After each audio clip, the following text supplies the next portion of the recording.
Hey everybody, Vaughn here with the Vonster vlog, and welcome to our April garden tour of our quarter-acre urban homestead here in southwestern Missouri.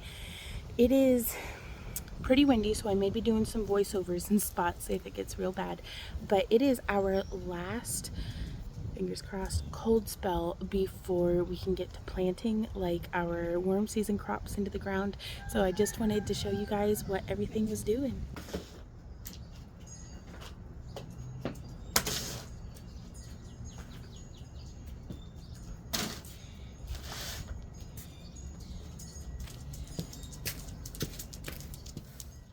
So far, I am very pleased with the new hose and head setup that we have here in the front.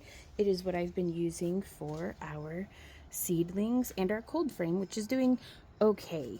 I'm learning still. We've been here for 10 years and I'm still learning. But some new things in the works are we have these horseradish plants. But let me back up a little bit here to my very sad sweet potato starts. I'm really glad the feed store is going to have them because mine are a freaking wreck. Like, oof. But like they sprouted better than just in the bag than what this that I saw on the internet. So I don't know, we'll see.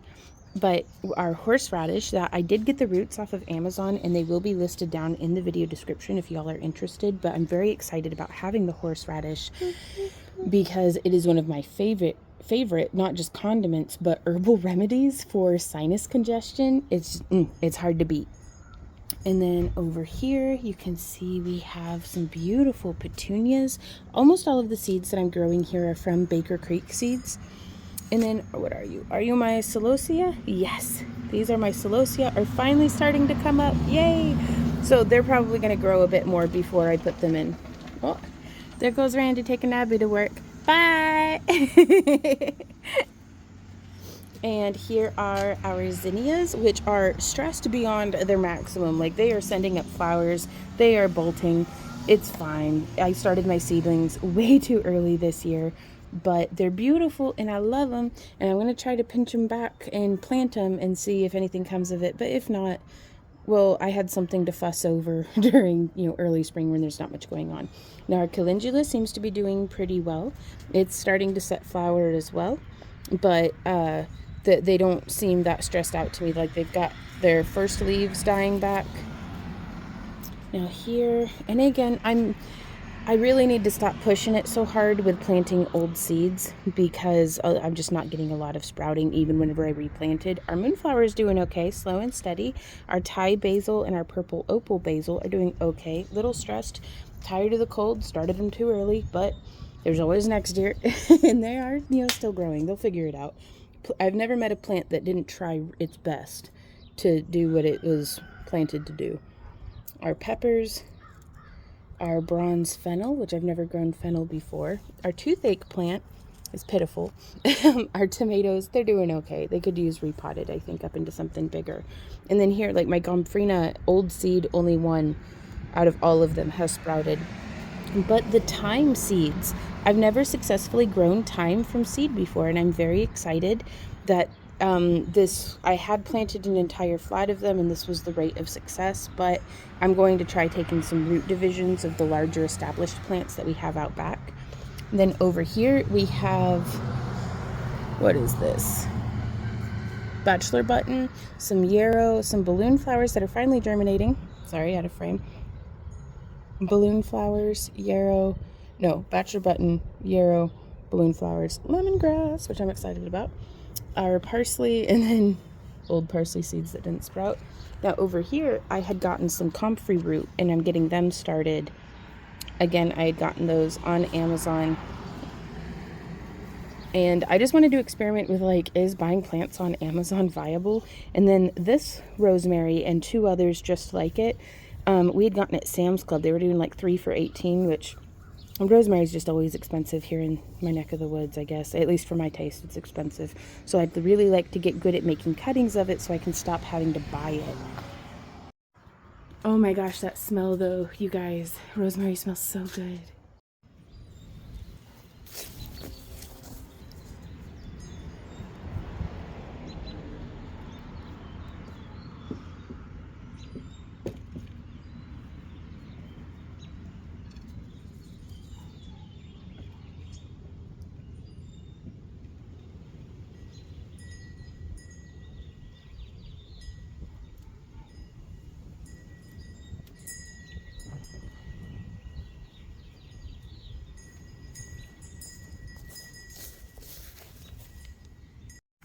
So around here we have the cold frame, and the squash is coming up okay. We've been having some problems with, I'm suspicious of mice eating the leaves off of my nasturtiums, and then just not a really great germination rate. Again, I need to stop trying to plant seeds that are over 5 years old thinking that they're gonna work. Like, come on, Vaughn. Note to future Vaughn.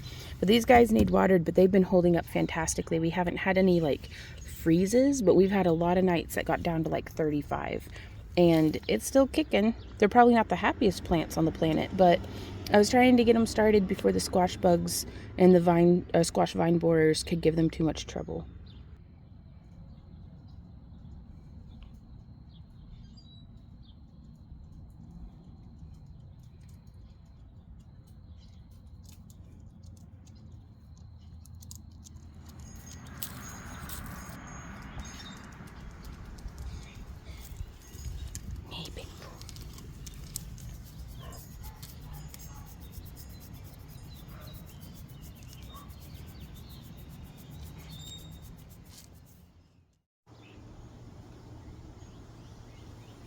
Did y'all see those cardinals harassing my radishes? There's Lady Cardinal and Lord Cardinal over yonder just being birds. I got to see them play around the pond a little bit.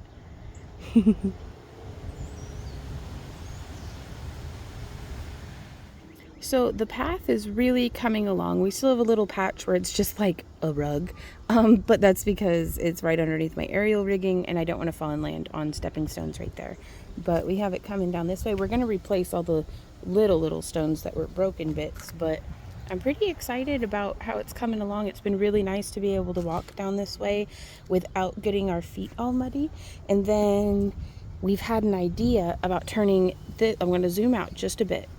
So from this fence to about there, like this post, that's about 10 feet. And we're going to put in a workstation for doing tie-dye here. And then from here up, I've designed a blueprint, like a rough sketch, a blueprint. Blueprint's a strong term, for like a water garden down this side, because we've not really been able to utilize it for much, except for a spring crop of chickweed up here, which the chickens absolutely love. And you can see we're letting that chickweed go to seed. It's a very succulent stemmed, easy to pull up, horrible to mow, but the chickens absolutely love it.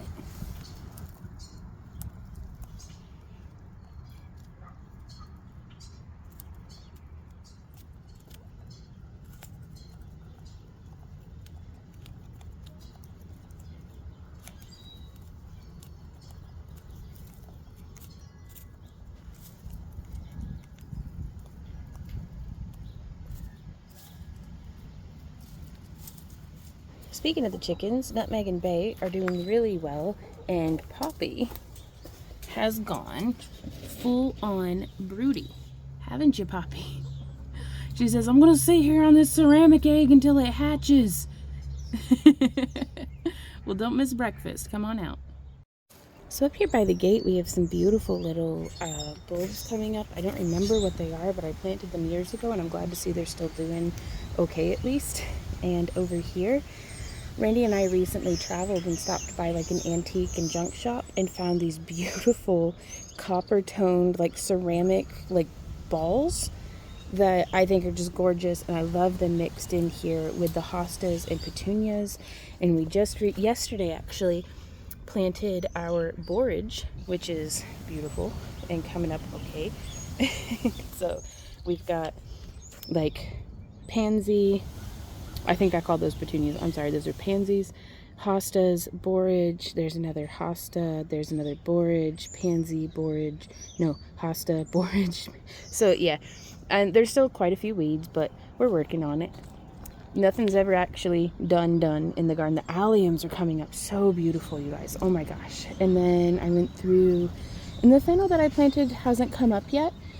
So I went ahead and put 2 of the borage plants there with Millie, where we laid her to rest, and I'm really looking forward to seeing that bloom and go to seed and hopefully be a perpetual borage patch, because not much has been growing there. So I haven't witnessed anybody using our little bird bath yet, but I'm thinking I'm gonna hang a hummingbird feeder over here by here, and this should be a really nice little like hummingbird spot where hopefully they won't get bullied by the bigger birds. But coming along down here still, we've got more allium. We have some Jerusalem artichokes coming up, it looks like, which I should probably pull those because, y'all, I underestimated how invasive they would be. Because, like, everybody's always like, oh, mint's so invasive. I don't have any problems with mint. Like, it's easy. Jerusalem artichokes are invasive because they're massive and relentless, which is good sometimes, I guess. Seaweed, pullweed, not today, pokeweed, but here we have, this is some sort of aster or something, maybe. We'll see. We'll see what it is whenever it starts flowering. So stay tuned to find out. More of the Virginia creeper, but yeah, so this is how mint does for me. Look at that. Not hardly nothing. We got a little bit of mint over here at the base of the Virginia creeper. Ooh, some more poison ivy. Wow. So over here at our little gnome guy is where our muscari starts, and it's on its last couple of blooms. Like, it's going to start fading once the heat really kicks in, but it was its first year growing and I think it did phenomenally.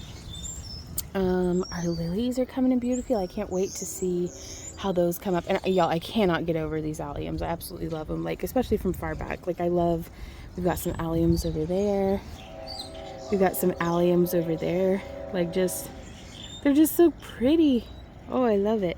Now, so here in this bed, we have peas coming up. I need to get my carrots planted. I'm not entirely sure when I'm supposed to do that, so I should probably go ahead and do that. And a whole bunch of lamb's quarter. Like, that's our main crop right now, is lamb's quarter, which is good. I mean, I've been getting greens every day because I'll come out and just pick some and nom it. In this bed here, again, it's peas, but these are eventually going to be tomatoes and carrots, and then tomatoes and peppers in this bed. In this bed we have our spring potatoes planted. They are not coming up yet, but we do have some nice peas and just some random ass onions. And our dandelions, that's another main crop that we have currently. Well, what is up, fussy bird? Just flying back over there. But the peas are coming up, and I'm glad for that because I really want to get some peas this year. And we've got snow peas and sugar snap peas. Now here we have some volunteer potatoes from last year. Another dandelion. Some weeds, that's okay. This is one of the pots that we got while traveling. Like, they had such good prices on everything in the shop, you guys, that like we were able to get all that stuff for like I don't know, like $150. And I'll show you the big purchase that we had made, that it was like our big garden expense for this month. Because I try to budget like $100 a month for the garden, like, because it's my hobby. It's what I do. That's not work. That's not, a chore. It's something that I'm literally doing for fun. You can see it right there. It's the mermaid statue. We'll get a closer look in a sec.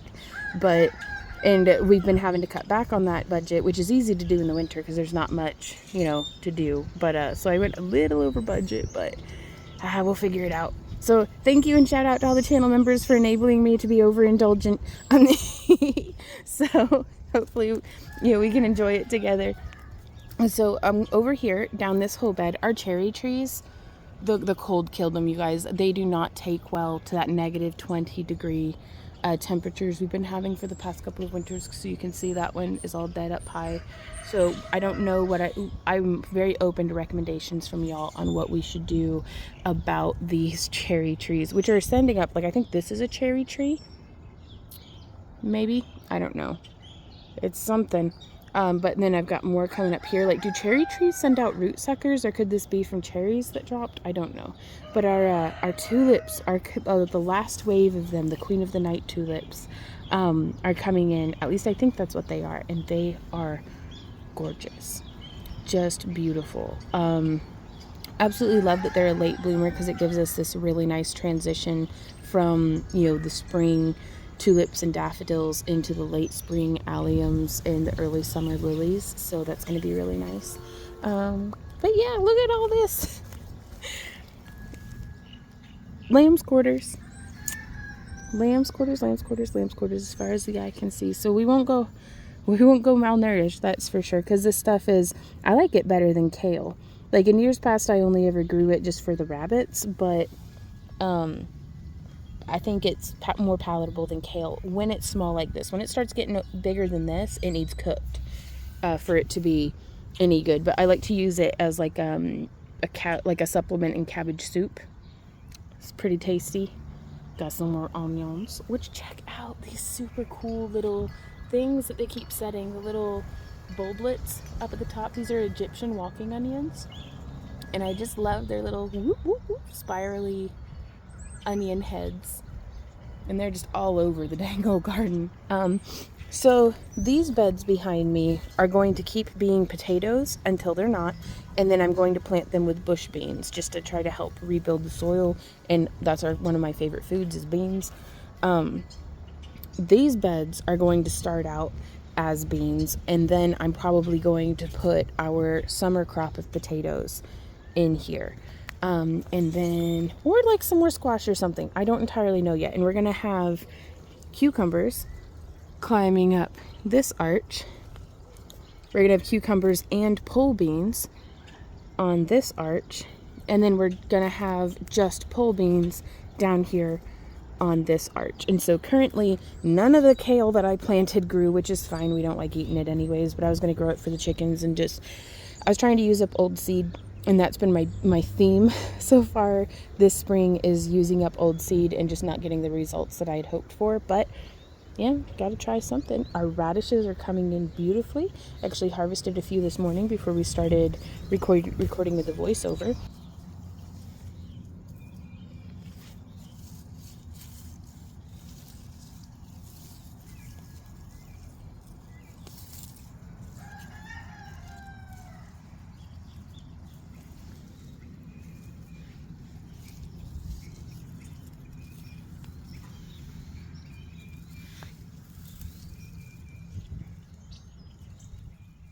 And then here we are doing spinach and mustard, which I think the mustard's getting a little big, but I think it would be delicious on like a roast beef or like a ham sandwich. And all in between here is the lamb quarters. So we have our spinach, which is just so, we're gonna do, it's so good, you guys. Like so tasty, so crisp. And then our lamb quarters that are just self-sown in between. All you gotta do is like let 2 plants in the whole freaking garden go to seed, and you're gonna have lamb's quarters out the up to your ears, I guess would be a better thing to say. Future Ron, please edit that out. I need to not cuss so much. But look at this mustard. And then more spinach, more lamb's quarters, more mustard. And you can totally see where I ran out of one seed packet and then started using another. Gotta remember to use those fresh seeds. Beautiful, beautiful. Though the creeping Charlie is getting out of hand.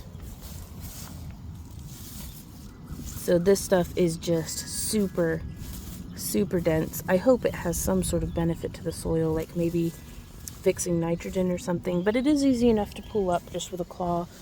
But whenever I get to planting, because I'm going to be putting all of our basil, and I'd like to do basil and zinnias primarily all down through this bed, with sunflowers in by the fence. So I think that'll be pretty nice. So I'm just going to have to be kind of cruel to the creeping Charlie ground cover to get those zinnias and things in. That's a cold breeze.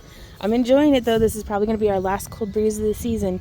So after these cool crops come out of these 2 beds, I'm going to be putting in the squash that is in the front yard in the cold frame right now, which I was going to do squash. Oh my gosh, but the Jerusalem artichokes have come back so strong, you guys. So I think I'm going to try to keep them contained to this bed and let them spread into the chicken coop where the chickens can enjoy fooling about in them. But the elderberries that I had planted have been consumed. I don't think they're going to make it. There's the little stick that was an elderberry cutting, and here's the other one. So I don't know, we'll see how the roots are doing. But I was going to do squash and pole beans in this bed, but the Jerusalem artichokes had another thing in mind. So, and we've got the other Jerusalem artichoke bed right over yonder Here we have our cabbages. Say hey, everybody. We have our red cabbages and then our green cabbages. And then down here we have our broccolis. We've got our lilies and stuff coming up in the back, the Jerusalem artichoke. I'm going to try to do like echinacea and other wildflowers here. We will see. This is all that false dragon head, which is another invasive plant, but I don't mind it because it's beautiful. And it's been keeping our fence row under control because nothing can compete with the false dragon head, unfortunately. So we're going to be battling that. But I'd rather be battling something other than Bermuda grass. So that'll be really nice. Now over here, oh my goodness, y'all, the lilies in this bed. This is where we drained almost all of the water from the pond when we were cleaning it out, and the nutrients. Like, look at these monster freaking lilies. Like, oh my God, they're normally that size. My little hand for reference. There's that one. And then, wowza. And then some mint, which is fun. And then box elder, which gives me rashes. Ooh, and then the tadpole pond's doing really well. It's a bit murky right now, but we'll be getting some water lettuce and a fresh, I'm going to split a plant out from farther up yonder if it comes back, of the water lily that we'll be able to put in and hopefully to start eating up some of the nitrates that are in the water. Oh, loud train.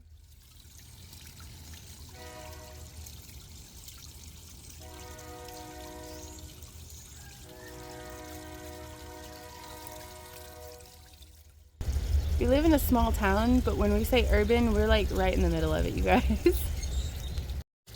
But yeah, I'm pretty pleased with the new fountain. It's very powerful, but I was really hoping it was going to have a battery pack like this one, and it does not at all. So, like, straight up, if we do this, and I will have this linked down below because it is a good fountain. But just putting my hand over it. Do you see I'm blocking it with my hat? So if it's not full on absolute sun, it just doesn't work. So which is fine because I've got this little guy running off of that one, which is nice. I'm very, very happy with the solar light. And then over here, we may be able to see some tadpoles. It's kind of tricky. The water's very murky. I'll try to get some footage of one for you guys. But they are really growing and they're just eating the algae. And we've got some duckweed and stuff growing in the pond as well, which the chickens, well, I tested it and they did like it. Like, they ate a piece. So I'm hoping I'll be able to use it to provide a little bit of, like, you know, for forage or something for the chickens. This is the mermaid statue that we had gotten while we were on the road, and she's very stark in the bright morning light right now, but she's just gorgeous, you guys. I absolutely love it, and I'm hoping to see her evolve and age like the other concrete statue that we've had for like 10 or 13 years, and to just see how her natural character comes out. But I'm really, really pleased, and Randy and I love having a little mermaid pond, so. And we both love the concept of just like how, you know, fish are different sizes throughout their life cycle, that if mermaids start out wee bitty and then work their way up through, you know, the sizes and stuff. So that's pretty cool. So over here we have our grape bed where the thyme is doing beautifully. We've got a weed problem, but that's just welcome to my backyard.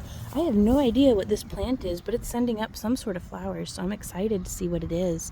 If y'all know what that is, will you let me know down in the comments?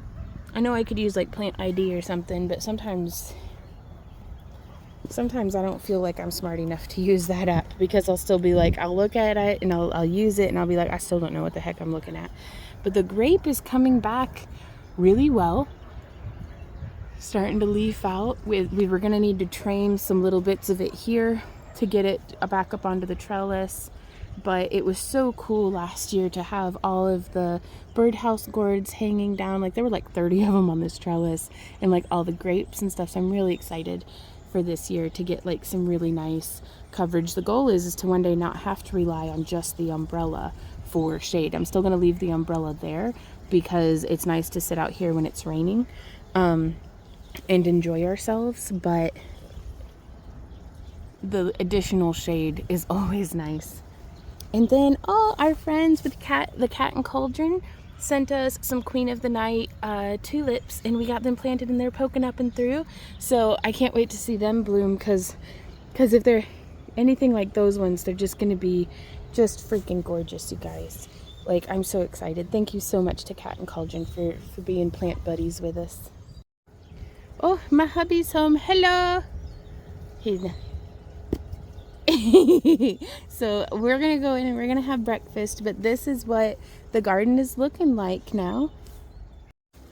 Business wise, we're prepping up for Anime St. Louis is our next vending event, and I'm really excited to go and see everybody and get to like kind of get out and about and do what we do. Hoo-wee. Did I show you the other stump bed? Let's go look at the stump bed real quick.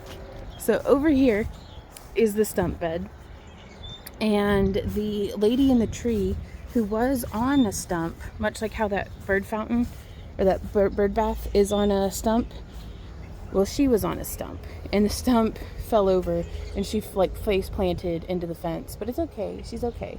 We got it tidied up and she's still the lady in the tree. Just, you can see the stump like right over there, and we had to clean out some dead branches from this redbud tree.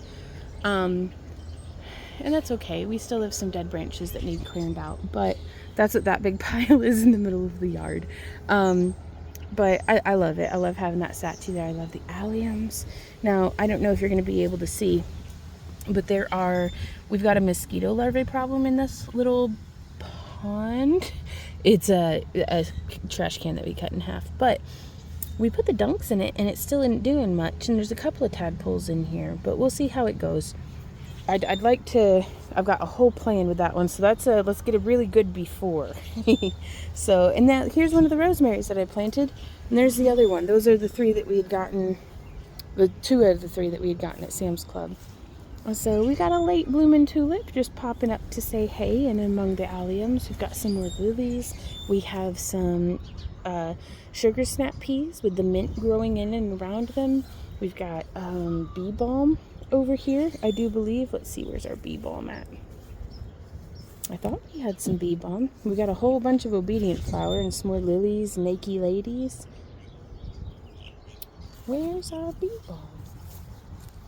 There it is. Those are some bee balm. They look a lot like mint, but that's mint and that's bee balm. You can tell from the variation of the leaf more than anything, is how I keep track. But yeah, so that's our garden tour for late April, mid-April, I don't know, 2024. So I will see y'all in our next video. Be sure to tickle my like button, share, subscribe, all that good stuff. Please let me know how you're doing down in the comments. I do love hearing from y'all.